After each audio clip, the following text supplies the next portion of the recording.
فليتق الله فيهم. لا يتكلم أحد بموت رسول الله إلا ضربته. جئتك أؤمن بالله وبرسوله وبما جئت به فقد أعذرت إليكم وأعذرتموني.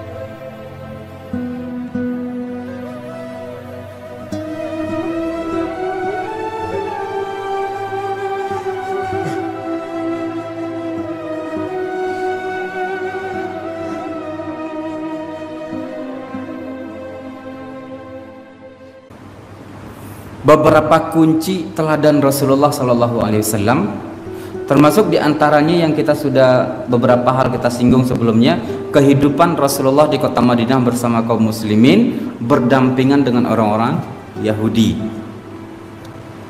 Allah mengatakan dalam Al-Quran.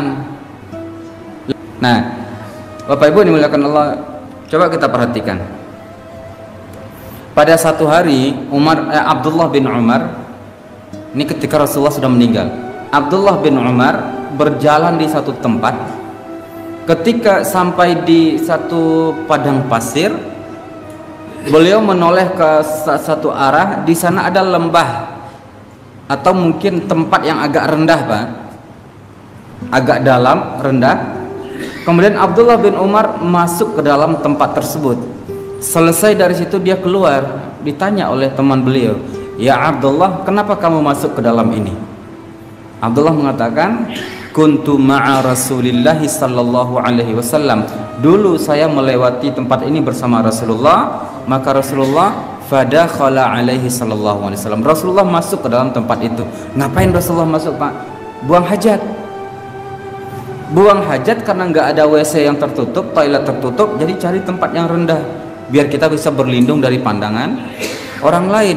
Masuklah Rasulullah ke dalam situ. Abdullah bin Umar setelah meninggalnya Rasulullah, setiap kali melewati tempat itu dia masuk. Kenapa ya Abdullah? Saya ingin mencintai Rasulullah, melakukan apa saja yang dilakukan oleh Rasulullah sallallahu alaihi wasallam. Di lain waktu Bapak Ibu, pernah dalam satu perjalanan Abdullah bin Umar lagi berjalan, tiba-tiba berhenti, lalu dia menyandarkan tangan dan badannya memegang sebuah pohon. Lalu setelah itu melanjutkan, lalu dia katakan, "Saya melihat Rasulullah setiap kali pernah lewat di tempat ini, beliau memegang pohon ini." Nah, apakah ini dianggap meniru Rasulullah? Nah, Bapak Ibu, ada beberapa kaidah yang penting kita pahami dalam meniru Rasulullah sallallahu alaihi wasallam.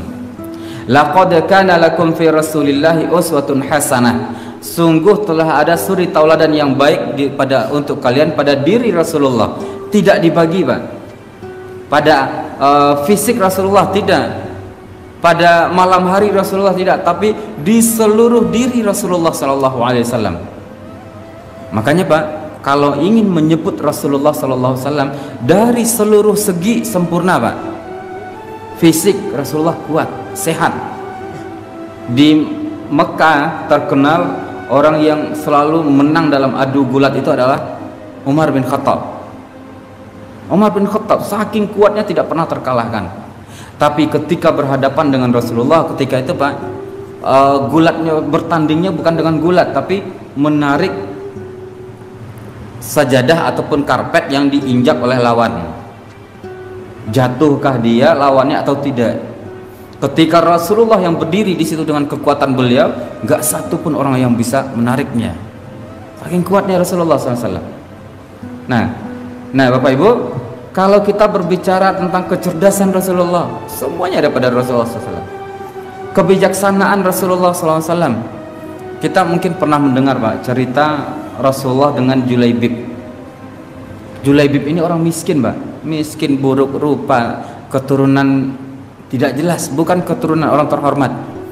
Pada satu hari Rasulullah bertanya kepada Julaibib, "Ya Julaibib, ala tatazawwaj?" Wahai Julaibib, apakah kamu mau nikah? Pasti setiap orang berpikir, Pak. Saya, semoga Allah berikan beliau keringanan. Saya punya seorang teman, Pak, yang gemuk sekali, Pak. Sangat besar badannya, beratnya sampai 120 kilo. Ada, Pak, di sini? Ada ya? 120 kilo. Pak Bro nggak sampai nih. 120 kilo, Pak. Dibully oleh kawan-kawannya. Dibulinya kenapa? Kamu ini nggak akan nikah, nggak ada yang mau. Akhirnya bully inilah yang membuat dia bangkit. Tapi sebenarnya bukan itu harusnya. Tetap motivasi dia bikin kurus itu adalah Rasulullah Ta'ala. Maka coba lihat, Rasulullah, orang serendah derajat Julaibib, dimuliakan oleh Rasulullah. Wahai Julaibib, apakah kamu mau menikah? Dia evaluasi diri, Pak. Lalu dia katakan, ya Rasulullah, man yuzawwijuni bintahu ibnatahu? Siapa sih yang mau nikahkan saya dengan anak perempuannya, ya Rasulullah? Rasulullah mengatakan, idhab ila baiti fulan wa aqri ilaihi salama minni. Pergilah kamu ke rumah si Anu, orang kaya, Pak, di Madinah, punya anak perempuan yang cukup, kalau dikatakan tercantik di Madinah juga tidak, tapi termasuk perempuan yang jadi rebutan. Idhab ila fulan wa aqri ilaihi minni salam. Pergi ke rumah si fulan, sampaikan salam saya. Kemudian yang kedua, wa qul lahu wa akhbirhu, beritahu dia bahwa anna Rasulullah sallallahu alaihi wasallam yakhtubu bintahu. Beritahu dia bahwa Rasulullah melamar putrinya. Untuk Julaibib, bukan untuk Rasulullah. Maka Julaibib berangkatlah ke rumah seorang yang dimaksud Rasulullah. Sampai di sana Julaibib mengatakan, salam dari Rasulullah, assalamualaikum warahmatullahi wabarakatuh. Kemudian yang kedua, Rasulullah menyampaikan pesan bahwa Rasulullah mau melamar putri Anda. Girang, Pak, ayahnya, ibunya girang semua, karena kebayang akan jadi istri Rasulullah nih anaknya. Dalam gembiranya, Pak, Julaibib melanjutkan perkataannya, tapi bukan untuk Rasulullah, untuk saya. Ketika itu, Pak, berubah, Pak, wajah si ayah, berubah wajah ibunya. Apa kata ayahnya? Usyawiru ummahu, izinkan saya memusyawarahkan dulu dengan ibunya. Ketika itu, Bapak Ibu yang dimuliakan Allah, anak perempuan yang sedang berada di kamar mendengar cerita ini, mendengar tawaran ini. Ketika itu, apa kata si anak perempuan? Begitu Julaibib pergi dari rumah tersebut mau menunggu informasi jawaban, apa kata si anak perempuan? Ya abata, wahai ayah ibu, ataruddani wifda Rasulillah, apakah kalian menolak utusan Rasulullah? Wallahi la atazawwaju biwifdi Rasulillah, saya akan menikah dengan orang yang dipilih oleh Rasulullah. Coba, berangkatlah anak perempuan ini menuju Rasulullah. Sampai di Rasulullah, dia mengatakan, ya Rasulullah, saya menyerahkan diri saya kepada engkau dan saya akan menikah dengan Julaibib. Begini Rasulullah memuliakan Julaibib. Kalau di kita, Pak, ada orang yang serba kekurangan. Pak, umur saya sudah 30, Pak, saya sudah mau nikah, bantu dong saya. Kita memberikan jawaban mungkin sekedar biar dia senang, Pak. Oke, saya bantu, saya cariin. Dalam hati kita, siapa ya yang mau? Coba. Tapi Rasulullah benar-benar memuliakan seorang yang dalam posisi seperti Julaibib. Di hari pertama pernikahan, Julaibib ditanya oleh Rasulullah, di hari akan menikah itu, apa yang kau miliki, wahai Julaibib? Enggak punya apa-apa, Pak. Disuruhlah sahabat memberikan infak sedekahnya, dikumpulkan semua diberikan kepada Julaibib. Pergilah kamu beli perlengkapan rumahmu. Dia ke pasar, Pak, beli perlengkapan dapurnya, Kak, kursinya ataupun tempat tidur, selimut dia beli. Sambil membeli itu, Pak, tiba-tiba ada dari balik sana orang menyeru, isma'u wa'u al-jihadul jihad. Wahai kaum muslimin, perhatikan, perhatian, bersiaplah untuk berangkat jihad. Ketika itu Julaibib tanpa sadar, Pak, dia belanja. Apa yang dia beli setelah dikumpulkan? Pedang, anak panah, perisai perang, baju besi, itu yang dia beli, Pak. Padahal pesan Rasulullah, beli perlengkapan rumah untuk pengantin baru. Dia pulang ke rumahnya, ke tempat istrinya, malam harinya dia memakai pakaian seragamnya, seragam jihad, Pak. Dia pakai topeng, niqab, pakai cadar, supaya tidak ketahuan oleh Rasulullah. Maka dia ikut dalam barisan jihad, syahid dia, Pak. Syahid di jalan Allah. Ini nasib mertua, enggak tahu, Pak, ini beruntung atau malang nih, Pak. Kalau dia anggap beruntung, anaknya tidak jadi hidup bersama orang yang dia tidak suka. Dia anggap malang, rugi, karena dia tidak menerima pilihan Rasulullah. Begitu selesai perperangan, Rasulullah berkata, atafqiduna ahadan, wahai para sahabatku, apakah kalian kehilangan seseorang? Mereka semuanya menjawab, "Naam ya Rasulullah, saya kehilangan ini, kehilangan ini, kehilangan ini." Disebutlah sahabat-sahabat mereka yang mati syahid. Enggak satu pun yang menyebut orang selevel Julaibib. Boleh jadi karena dia nggak punya kuda yang gagah, nggak punya pedang yang gagah, nggak punya panah yang mantap. Lalu ditanya lagi oleh Rasulullah, atafqiduna ahadan, apakah kalian kehilangan yang lain selain yang kalian sudah sebutkan? Disebutkan lagi fulan, fulan, fulan, fulan. Selesai itu Rasulullah mengatakan, inni afqidu ahadan, saya juga kehilangan seseorang. Disebut Rasulullah siapa dia? Julaibib. Semua sahabat bukan terkagum, tapi merenung ke dalam dirinya. Renyuh, orang seperti Rasulullah menyebut nama Julaibib. Kami juga tahu Julaibib itu syahid, tapi kami nggak merasa kehilangan. Inilah Rasulullah SAW. Dan akhlak seperti inilah yang kita tiru. Kita di tempat kita ini, Pak, jangankan orang yang tidak punya nggak punya status sosial, Pak. Orang yang punya status sosial saja kadang dibentak oleh atasannya, ya Pak ya. Kadang bukan atasan dalam hal perusahaan yang menggaji, tidak. Di organisasi sosial, ketua organisasi karena dia merasa jadi ketua, bawahannya kepala divisi dibentak. Rabi'ah bin Abdurrahman al-Aslami, seorang pembantu Rasulullah SAW, dia sampai-sampai mengatakan bahwa dia tidak pernah dihardik oleh Rasulullah, padahal dia hamba sahaya Rasulullah. Pembantu masih digaji, Pak ya, kerja gaji, hamba sahaya tidak. Jiwa raganya sudah milik tuannya. Kalau tuannya mau menjual, jual lagi. Kalau tuannya mau menyiksa, disiksa. Tapi kata dia tidak pernah mendengar Rasulullah menghardik dia. Saking rajinnya kerja Rasulullah, saking sangat salut, dipanggil oleh Rasulullah, ya Rabi'ah, ala tatazawwaj. Yang pertama kata pertanyaan Rasulullah, permintaan Rasulullah kepada dia, ya Rabi'ah, sal tu'ta. Wahai Rabi'ah, mintalah sesuatu, apapun yang kamu minta kamu akan diberikan oleh Allah, dikabulkan. Rajin, Pak, dia membantu Rasulullah, melayani Rasulullah, apapun kebutuhan Rasulullah dia penuhi.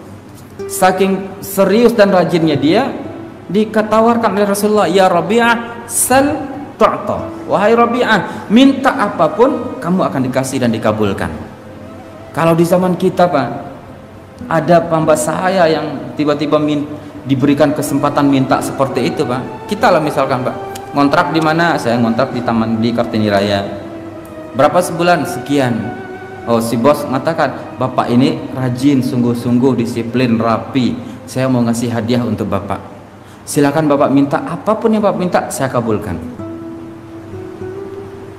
Tuh, Pak, saya kabulkan. Itu kalau kita.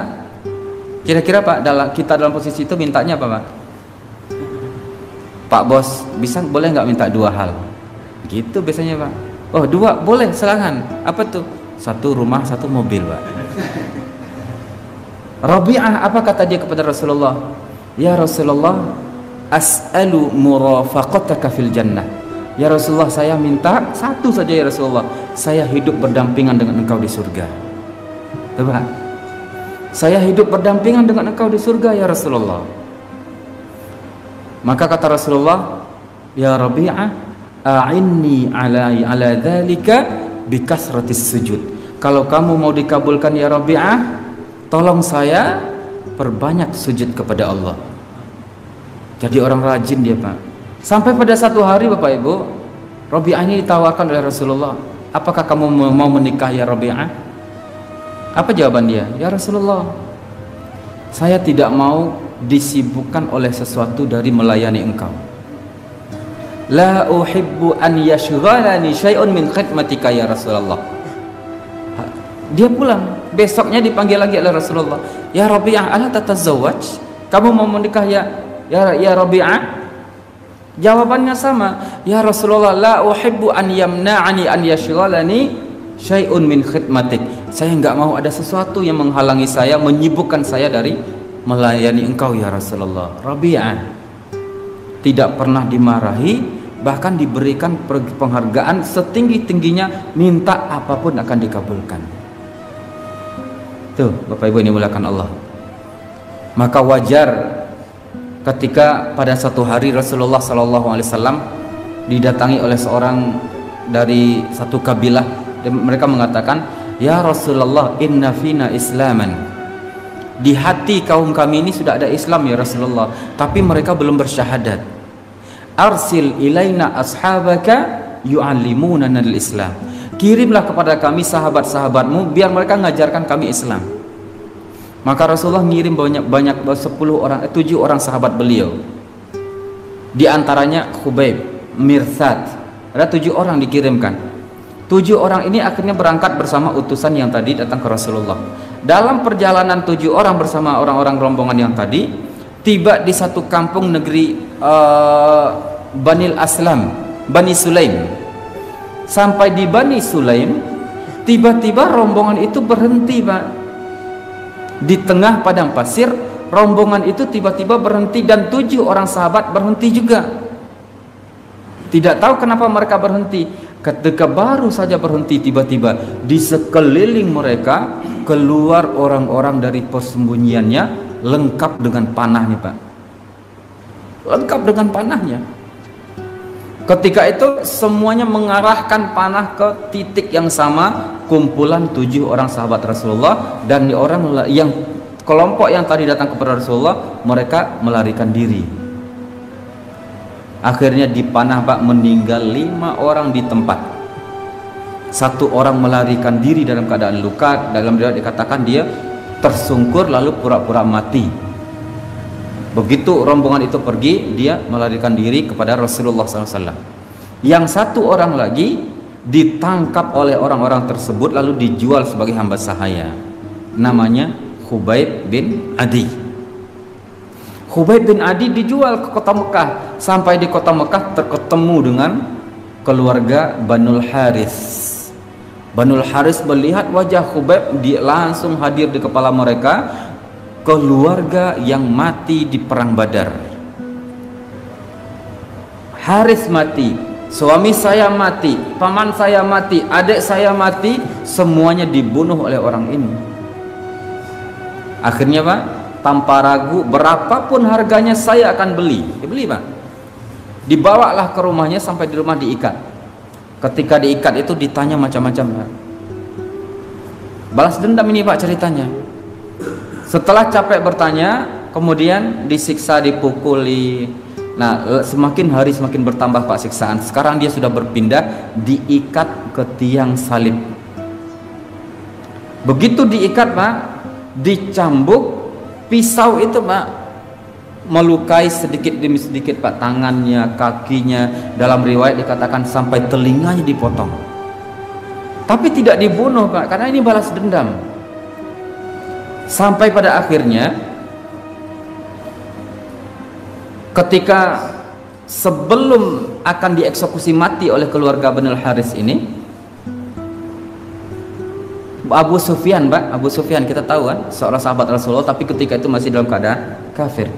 Abu Sufyan ini ketika itu hadir di dekat itu dan dia menyaksikan. Dia bertanya kepada Khubayb, ya Khubayb, atarda anta an yakuna Muhammadun fi makanika hadha wa anta baina ahlik. Ridhokah kamu, maukah kamu wahai Khubayb, Muhammad di posisimu ini, kamu istirahat di rumah? Apa kata Khubayb? wallahi lan arda an yushaka Rasulullah bi syaukatin wa ana baina ahli.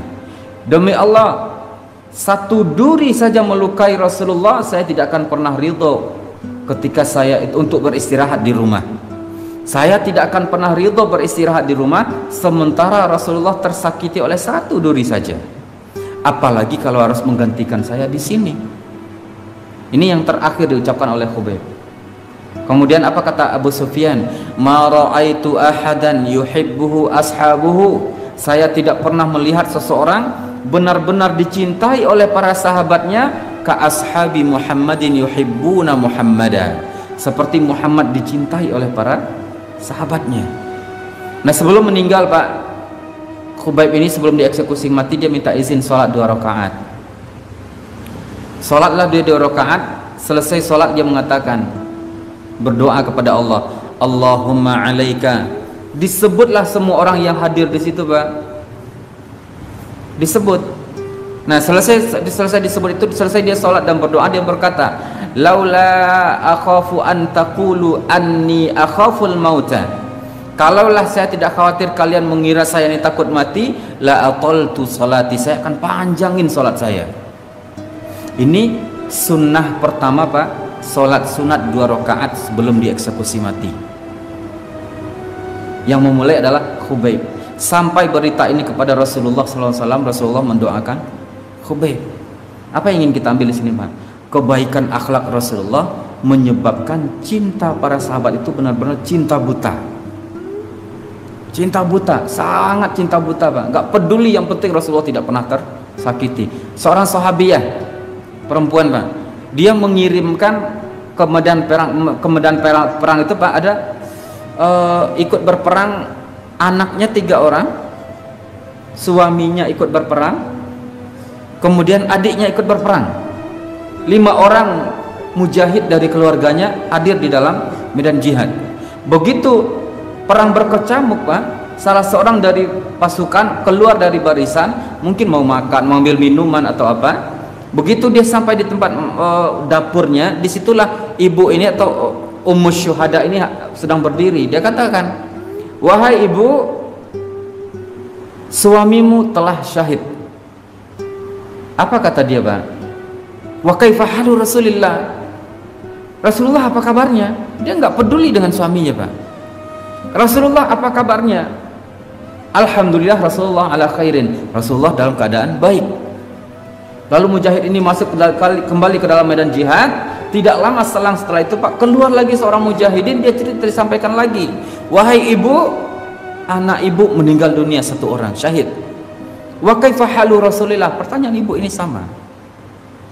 Kemudian mujahid ini tadi masuk kembali, selang beberapa waktu keluar lagi yang baru. Ketika 5 orang syahid ini diceritakan, bu, anak ibu yang terakhir sudah syahid.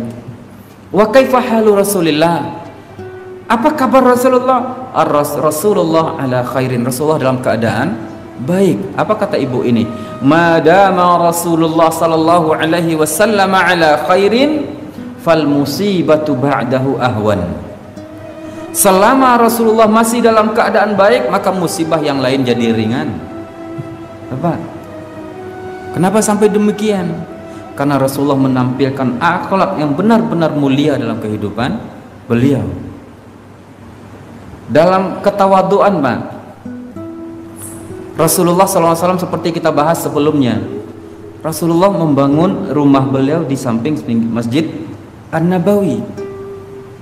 Ketika itu yang kita ceritakan, ketika itu ada Ibnu Abbas yang masih dalam usia, belum lagi sampai usia dewasa, mungkin remaja atau menjelang akhir anak-anaknya.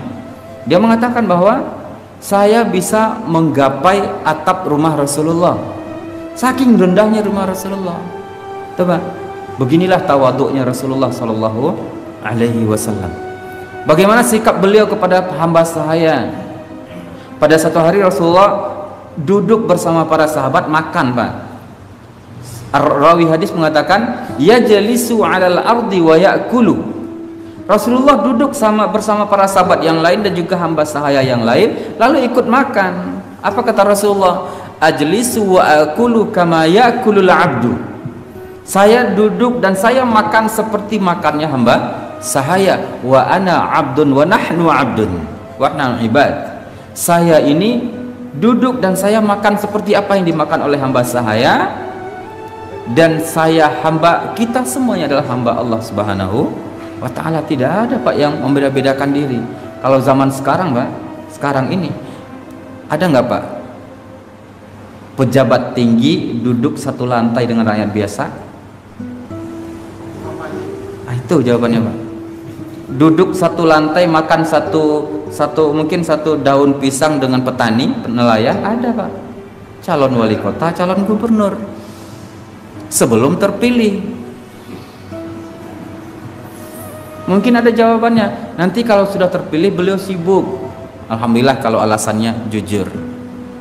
Ya, kita tidak boleh langsung ucap berubah total, tidak. Alhamdulillah kalau alasannya jujur, tidak punya kesempatan untuk duduk lagi satu piring, satu lantai dengan para petani. Tapi Rasulullah melakukan hal itu justru ketika beliau jadi presiden. Nah, inilah Rasulullah SAW. Maka Bapak Ibu yang dimuliakan Allah, ketika kita menyebut Rasulullah SAW, bagaimana cara meniru Rasulullah SAW? Meniru Rasulullah SAW dalam 3 hal. Yang pertama, meniru Rasulullah dalam hal yang beliau wajibkan, meniru Rasulullah yang dalam hal yang beliau sunnahkan, meniru Rasulullah dalam meninggalkan hal yang diharamkan. Nih, ini artinya meniru Rasulullah. Meniru Rasulullah dalam hal yang wajib itu ibadah wajib. Rasulullah salat, sallu kama ra'aitumuni usalli. Salatlah kalian seperti saya salat.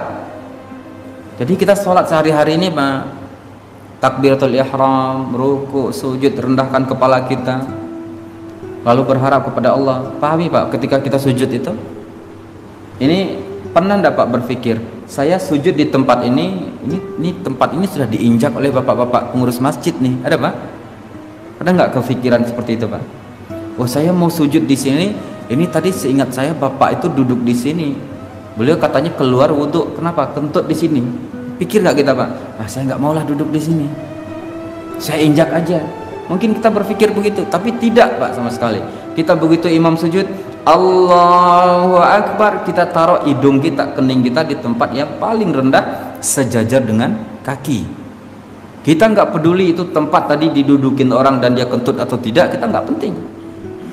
Begitu kita sujud, kita katakan Subhana rabbiyal a'la wa bihamdi. Saat hidung kita, kening kita di posisi paling rendah, kita katakan Allah maha suci, Allah yang maha tinggi. Rasulullah ngajarkan kepada kita, ini niru Rasulullah. Aqrabul ibadi ila rabbih, aqrabul abdi ila rabbih wa huwa sajidun. Sedekat-dekat hamba kepada Allah ketika dia dalam keadaan sujud. Fa'aksiru fihi minad du'a, maka perbanyaklah berdoa.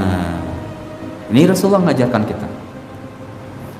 Nah, yang kedua, kita meniru Rasulullah dalam hal-hal yang sunnah. Dalam hal-hal yang sunnah. Apa yang sunnah? Sunnah itu tidak terfokus hanya kepada sunnah puasa Senin, sunnah sholat duha, sunnah sholat qiyamul lail, tahajud. Tidak. Sunnah Rasulullah, bagaimana Rasulullah bermulut manis kepada tetangga, bagaimana Rasulullah bermulut manis kepada sahabat, diiringi dengan hati yang jujur, bukan cuma mulut dimanis, bukan cuma mulut yang manis, bertanam bibir bertanam tebu di bibir kata orang ya. Tidak, tapi ini murni hati bersih dibuktikan dengan lidah. Ini sunnahnya Rasulullah SAW. Kalaupun tidak mampu bermulut manis kepada orang lain, bertutur kata yang sopan, diam kita insya Allah selamat, itu dia. Dan Rasulullah menirukan hal-hal seperti ini. Selain itu Bapak Ibu, coba lihat Rasulullah pada satu hari ketika Rasulullah datang berdiri di depan Masjid An-Nabawi di malam hari, tiba-tiba lewat di depan Rasulullah 2 orang sahabat. Dia berjalan awalnya santai Pak, tapi begitu di depan Rasulullah dipercepat langkahnya. Rasulullah memanggil, ala rislikuma, tahan dulu, tunggu kalian berdua, tunggu dulu. Kata Rasulullah, hadhihi Safiyatu binti Huyainah zaujati, ini Safiyah istri saya. Sahabat tadi mengatakan, ya Rasulullah, afika nasyukku, apakah orang seperti engkau kami ragu ya Rasulullah? Tidak, kata Rasulullah, tidak. Tapi inna syaitana yajri fil insani inna syaitana yajri fil insani majrad dami. Setan itu masuk dalam tubuh manusia di aliran darah. Saking halusnya, sebelum kalian suuzon, saya cut terlebih dahulu. Ini Rasulullah memperhatikan para sahabatnya. Selain fisiknya, makannya, akhirat sahabat diperhatikan oleh Rasulullah SAW. Begini Rasulullah memberikan perhatian yang penuh, ya, memberikan kesungguhan hidup beliau kepada kita. Yang terakhir Bapak-bapak ini dimuliakan Allah, sebuah renungan untuk kita. Rasulullah mengatakan, ma min nabiyyin illa wada'a ala ummatihi. Setiap nabi yang diutus oleh Allah, mereka akan berdoa kepada Allah minta diberikan balasan kepada umat-umat yang mengingkari para nabi tersebut. Illa ana, kecuali saya, kata Rasulullah, akhba'tu du'ai illa yaumil qiyamati syafa'atan li ummati. Saya simpan doa-doa balasan itu untuk di akhirat nanti, dan berharap syafaat dari Allah untuk nanti di akhirat. Artinya Bapak Ibu, banyak orang yang nggak sholat hari ini Pak, masih aman-aman aja Pak ya. Wa ahallallahu al-bai'a wa harrama riba. Allah halalkan jual beli, dia haramkan riba. Itu si fulan, bisnisnya riba, sini riba, sini riba. Kok tetap jadi orang kaya? Kok nggak hancur-hancur? Doa kebinasaan balasan dari Allah ini disimpan dulu oleh Rasulullah. Nanti di akhirat mudah-mudahan Rasulullah bisa mengangkat kita kembali dengan syafaat. Kalau kita didoakan oleh Rasulullah dapatkan kehancuran pada saat ini, siapa yang hancur hidupnya dalam keadaan bermaksiat, jelas masuk nerakanya Allah Subhanahu wa taala, nggak bisa lagi diangkat dengan syafaat. Rasulullah juga mengatakan, kullu nabiyyin yaqulu nafsi nafsi. Di akhirat nanti setiap nabi akan mengatakan, nafsi nafsi, saya mau selamat, saya mau selamat, illa ana, kecuali saya, kata Rasulullah. Apa kata Rasulullah di akhirat? Ummati ummati ummati. Mana umatku? Beliau tidak berpikir tentang diri beliau. Umatku umatku umatku. Maka Bapak Ibu, inilah Rasulullah SAW. Inilah tauladan kita. Dan kalau ada kesempatan Bapak Ibu, insya Allah di lain waktu kita akan membahas keteladanan Rasulullah dalam memimpin. Spirit ini kita angkat untuk menyongsong pilkada, biar kita bisa nanti Pak diamanahkan Allah pemimpin yang membawa jiwa Rasulullah SAW, dimulai dari umatnya. Ini ada kasus Pak, permasalahan seperti ini. Ada sebuah komunitas di tempat yang saya sering mengisi di situ. Komunitas ini punya daerah binaan. Daerah binaan itu maksudnya adalah ada sebuah ruli Pak, dibina oleh komunitas ini. Dalam pembinaannya Pak, disewakan sebuah rumah warga di situ, dijadikan rumah Quran. Guru didatangkan, gaji dikasih oleh komunitas, sembako bulanan dikasih oleh komunitas ini. Pada satu hari, ketika dekat pilkada pemilu kemarin, salah seorang dari anggota komunitas ini, ustadz dia, maju jadi calon anggota dewan. Dan ketika beliau maju, kebetulan daerah binaan beliau sudah lama dibina dan nggak tahu kalau akan maju. Akhirnya kita masuklah ke sana untuk memberikan penyadaran. Sebelum kami ada apa-apa, kami sudah mampu mengusahakan kebaikan di daerah sini. Dan kita mau meningkatkan kebaikan ini jadi lebih luas. Daerah ini semakin maju, ruli ini semakin maju. Siap. Kalau siap Pak, kita mau mengusung orang baik yang ada di kita untuk maju, Bapak ini. Itu Pak, sepakat Pak, semua muslim yang ada di situ untuk memilih. Tapi pas pemilu hilang suara beliau di situ Pak. Kok bisa hilang? Dan akhirnya tokoh yang di situ jujur, Pak, mohon maaf, umat kita yang di sini kalah oleh amplop Pak. Pak, kalah oleh amplop. Akhirnya Bapak ini mengatakan, mohon maaf, amplop yang kalian terima itu hanya untuk hari ini. Setelah ini dia akan meninggalkan kalian karena dia sudah beli suara kalian, terserah dia sekarang. Adapun yang kami bawa ini dari dulu sampai sekarang ini untuk membina kalian. Hari ini kalian tolak.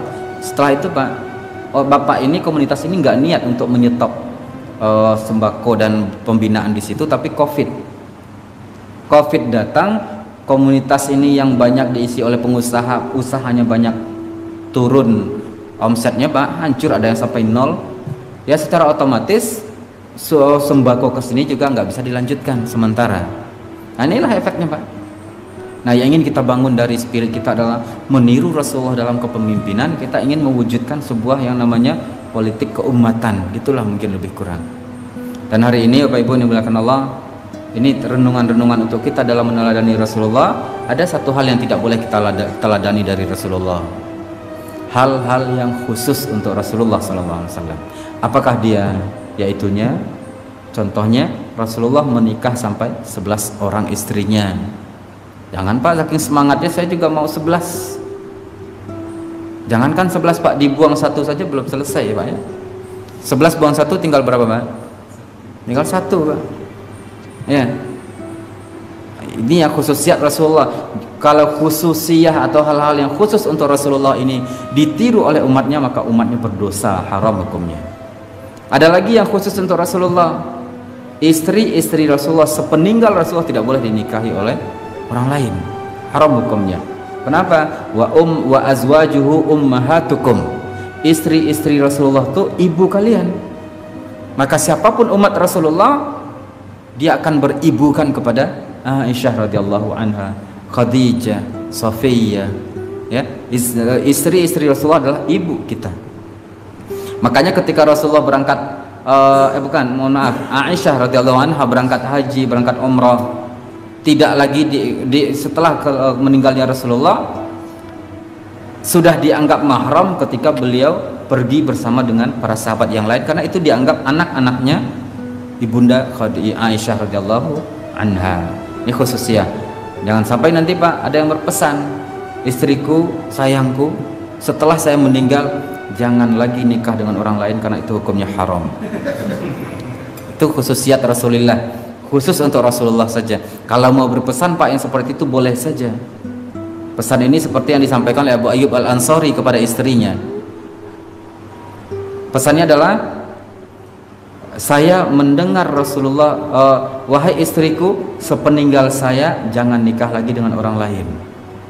Kenapa? Kata istrinya, dia mengatakan, sami'tu Rasulullah sallallahu alaihi wasallam yaqul, saya mendengar Rasulullah bersabda, innal mar'ata, setiap perempuan itu li akhiri azwajihi fid dunya fil jannah. Nanti di akhirat di sorga akan hidup bersama suaminya paling terakhir. Nah kalau spiritnya seperti itu boleh Pak. Saking sayangnya kita bersama di dunia, bersama di akhirat, silakan. Bersama di dunia, bersama di sorga. Spiritnya seperti itu boleh. Artinya kalau istri kita nikah dengan orang lain sepeninggal kita, masuk sorga. Nah yang di sorga nanti adalah bersama suami barunya. Yang lama kemana Pak? Insya Allah dapat bidadari yang lain. Jazakumullahu khairan, semoga bermanfaat Pak, Ibu. Alaikum minkum, wassalamualaikum warahmatullahi wabarakatuh.